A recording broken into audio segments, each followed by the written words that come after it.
Hibou. Bienvenue dans ce 56e Creatino, ce qui veut dire qu'en dehors des précédentes vidéos sur la chaîne, il y en a déjà en fait 55 autres. 56 en vérité, il y avait la vidéo bonus, tu te souviens? Délire. Et je vous mets le lien de la playlist en description parce que je sais qu'il y en a qui ont des rattrapages à faire. Voilà. En attendant, ce mercredi encore, je vais critiquer vos photos.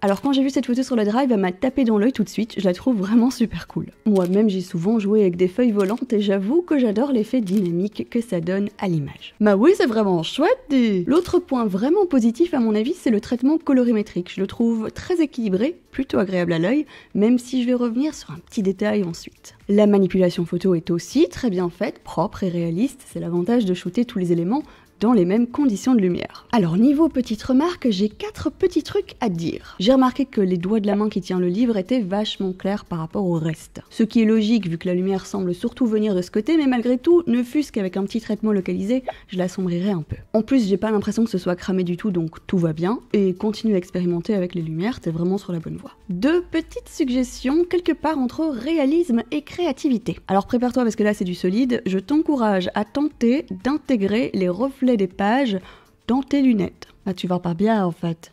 Taré. Ou alors tu vires les lunettes. Bon, j'avoue, c'est du challenge.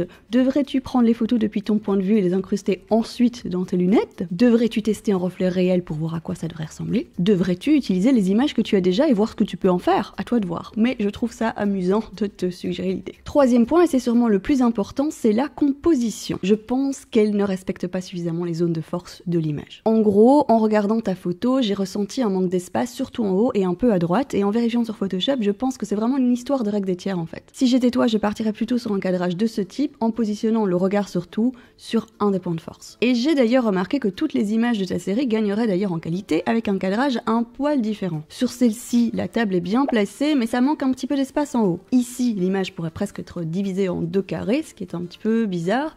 Et ici, ton image est moins longue mais le visage un poil trop bas. Mais bon, évidemment, vous le savez, la règle des tiers, c'est pas vraiment une règle, c'est plutôt un conseil. Les règles n'ont pas été définies pour qu'on les suive, elles aident surtout à faire les choix les plus agréables visuellement pour notre cerveau. En publicité par exemple, on joue beaucoup avec les mises en page pour maximiser l'impact des messages et en photo, c'est pareil. Hello le chat. Hello. Oh, tu veux parler dans le micro? Oui. Oh non. Salut. Et bien sûr, on peut transgresser les règles, mais qu'est-ce que ça veut dire dans le fond? Ça veut dire choisir de ne pas suivre une règle de façon intentionnelle pour apporter quelque chose, un sentiment de malaise par exemple, un questionnement ou un message. En transgressant, on ajoute quelque chose, on n'enlève pas du confort de lecture. Enfin on peut, mais pour une bonne raison. Et je vous en reparlerai bientôt en détail. Dernier petit point pour revenir sur la colorimétrie. Elle est très bien, je l'ai dit, mais il y a ceci dit un petit déséquilibre au niveau de ta carnation. On le voit, il y a un petit peu de rose d'un côté, un petit peu de vert de l'autre, et elle est due à la réflexion de la lumière sur la végétation à ta droite, sur la gauche donc. Pour éviter ça, il y a moyen de jouer avec des gélatines et tout, mais pour corriger ça, moi je ferais juste un petit traitement local en utilisant des masques dans Photoshop. En tout cas, bravo pour ta série, je la trouve vraiment qualitative et créative. Même l'histoire du cadrage, c'est pour te pousser plus loin, c'est pas du tout pour invalider sa qualité. Et c'est vraiment super d'avoir transformé le rasage de ta barbe en une si chouette production. Celle du musicien m'a particulièrement fait marrer, le stéréotype gras de la musique aimant à gonzesse passe super bien. Alors d'abord pour cette photo, je vais expliquer ce que tu m'as dit quant aux conditions de prise de vue parce que c'est quand même assez important pour comprendre son cadrage très inhabituel. Ethan n'avait pas de trépied et a donc posé son appareil au seul endroit disponible pour photographier cette maison qui le fascine depuis son enfance. Il s'est inspiré d'une peinture de Caspar David Friedrich, le voyageur contemplant une mer de nuages, pour la pose et la scène. Difficile en effet d'ignorer la ressemblance. Le manteau est particulièrement bien choisi d'ailleurs, même si tu devais déjà le porter quand t'as décidé de prendre la photo.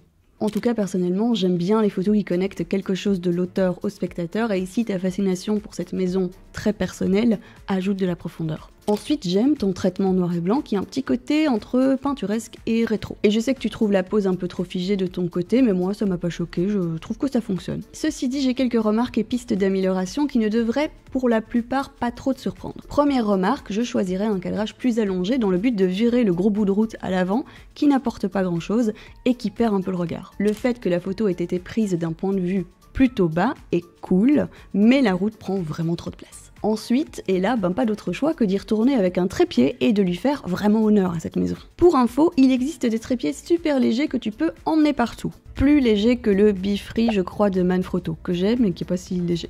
Le GorillaPod par exemple, le Backpacker Air de Mi-Photo, je crois, et même des pieds cheap sur Amazon, que je recommande pas, mais pour les petites bourses, ça peut dépanner. Je vous mets les liens en description. Alors d'abord, la seule raison qui fait qu'on repère la maison au bout d'un moment, c'est parce que tu la regardes. Donc c'est un bon point qui sauve un peu la compo. Par contre, le fait que tous les points d'intérêt de la scène soient concentrés au même endroit, ça ne facilite pas du tout la lecture. La maison, toute petite, dans l'ombre, perdue dans les arbres, toi, ton vélo et cet énorme pylône, c'est compliqué quand même. Je te propose donc plusieurs points de vue pour la prochaine fois. Si tu veux garder un bout de route pour raconter l'histoire du personnage qui s'est arrêté pour regarder, décale l'appareil vers la gauche et laisse le pylône électrique hors du champ. On n'en veut pas de ce type.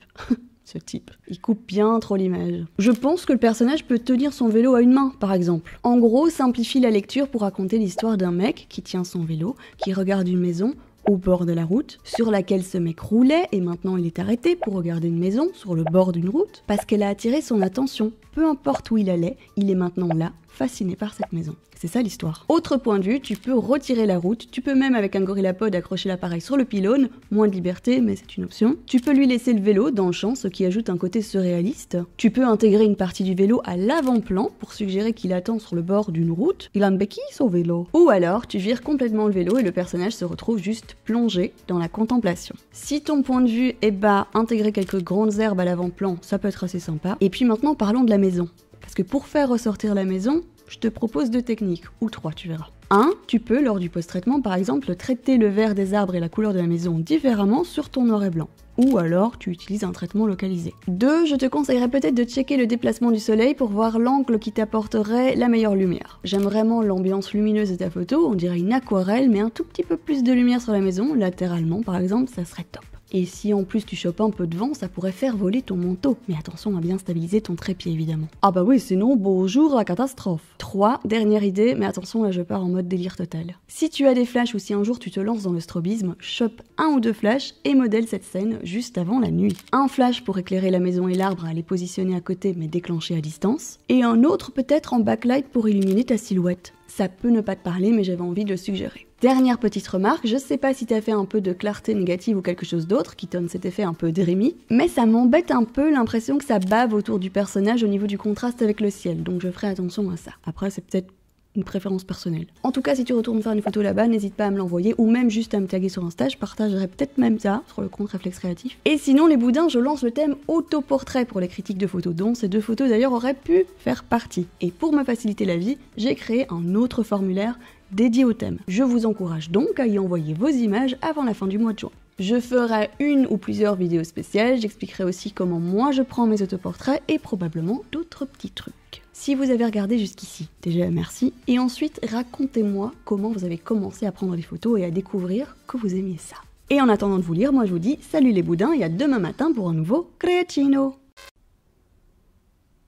Bah quoi, j'essaie de prendre un autoportrait, j'ai pas le droit, occupez-vous de vos photos.